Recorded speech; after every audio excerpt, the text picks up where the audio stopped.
Saudara-saudara kasih di dalam nama Tuhan Yesus Kristus, Shalom Alaikum Bisam Hamasya.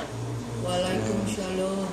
Saudara, sebagaimana kita ketahui bahwa manusia itu dicipta menurut gambar dan rupa Allah. Karena itulah manusia mempunyai potensi untuk hidup seperti Allah.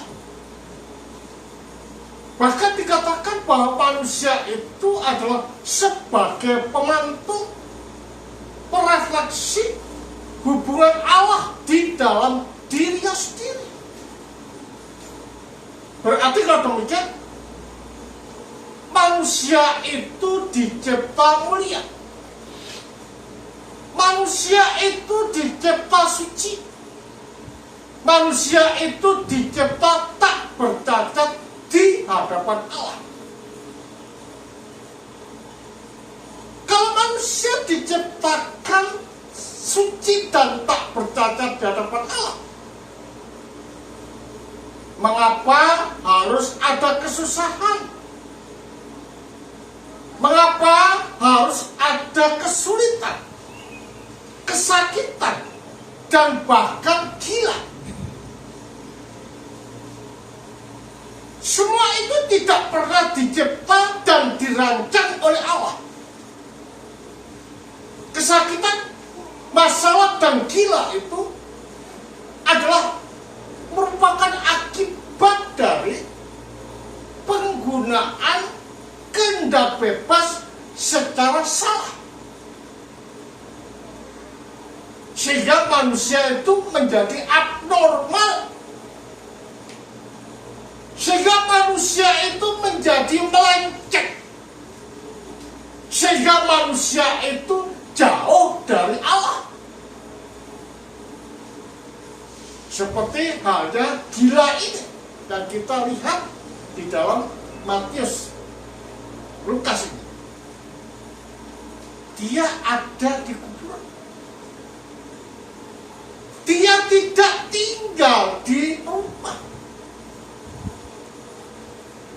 Menunjuk pada artian bahwa orang yang terpisah dari Allah, atau dikatakan sebagai yang tak normal ini, hidup dalam keterpisahan, hidup dalam keterasingan.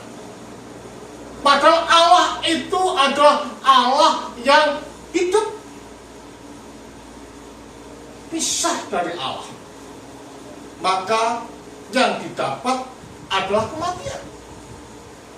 Termasuk orang gila ini dikatakan sebagai yang tak normal, atau mati, atau terpisah.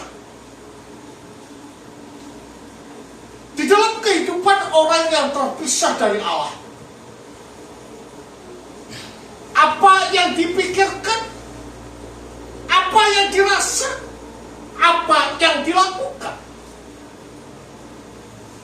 itu jauh dari kemurnian. Itu jauh dari kesucian. Dan itu jauh dari glorification atau pemuliaan. Mengapa? Karena orang yang jauh dari Allah itu tidak pernah berpikir untuk hidup beraskesia, memerangi nafsu yang ada di dalam batin ini, di dalam dada ini. Padahal di dalam dada manusia ini ada apa yang dinamakan dengan kemarahan, ada apa yang dinamakan dengan kedengkian, ada apa yang dinamakan kejahatan, ingin memiliki barang orang lain, bahkan ingin membunuh, serta bersumpah serapah ngomong seandainya. Nah, ini adalah merupakan bentuk bahwa orang ini tidak hidup dalam beraskesia atau untuk memerangi diri atau batinnya. Sehingga dengan demikian, orang ini dikatakan orang mati, orang ini dikatakan orang gila. yang artinya terpisah dari Allah.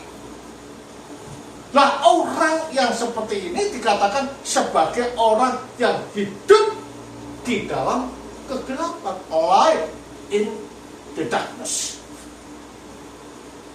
Ketika melihat terang, yaitu sang sabda, hai, apa urusanmu dengan aku?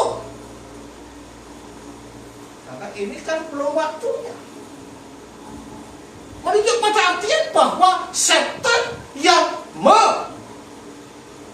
memasuki atau merasuk orang itu mengenal siapa Yesus. Berarti Yesus ini bukan sekedar manusia. Yesus ini adalah jelmaan dari sang sabda yang ada di dalam Allah sebagai firman-Nya. Maka dikatakan, hai anak Allah, apa urusanmu denganku? Ditanya, siapa kamu? Aku Legion. Artinya apa? Bahwa yang memasuki orang ini ada beribu-ribu setan. Ya? Beribu-ribu setan. Nah, sebagaimana kita ketahui bahwa kedatangan daripada sang sabda menjelma menjadi manusia adalah untuk mengembalikan manusia pada fitrah, supaya tidak terputus, supaya hidup tidak normal, tetapi normal dan terikat dengan Kristus. Makanya setan yang ada di dalam diri orang itu, you have to go out, keluar dari diri orang itu. Dan di sana ada baptisan, meminta supaya bisa masuk, tapi diizinkan oleh Yesus. Dari sini kita dapat mengambil suatu prinsip bahwa harga satu manusia itu lebih tinggi daripada beribu-ribu kawanan babi. Nah, kebetulan babi di dalam pemandangan orang Yahudi, orang Israel adalah binatang yang kotor, binatang yang najis. Maka kalau ini setan-setan masuk di dalam babi ini sudah normal, kembali pada habitatnya, sekaligus sebagai representatif bahwa setan masuk pada sesuatu yang bersifat najis, yaitu babi tadi. Diizinkan. Lah, dari sini memang manusia itu adalah gambar dan rupa Allah. Pada waktu Allah menciptakan jagat, dikatakan jadilah, jadilah, jadilah, maka jadi. Tetapi ketika menciptakan manusia, baiklah kita menciptakan manusia menurut gambar dan rupa kita. Menunjuk pada artian bahwa manusia ini adalah makhluk yang spesial, lebih tinggi derajatnya dari makhluk-makhluk lain yang diciptakan oleh Allah. Sehingga dengan demikian memberikan setan masuk ke babi, menunjuk bahwa manusia ini adalah biji mata Allah. Dikatakan juga the king of the world, raja dunia, mahkota dunia. Makanya manusia dikatakan sebagai mikro atau kesimpulan dari apa? Dari jagat. Dari sini kita dapat melihat bahwa tujuan daripada sang sabda ini mengembalikan manusia kepada kenormalan, yaitu hidup suci kepada Allah.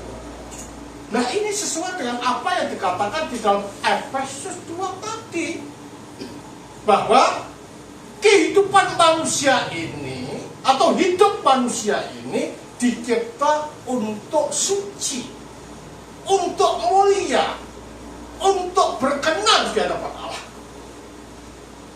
Nah, syaratnya apa? Iman.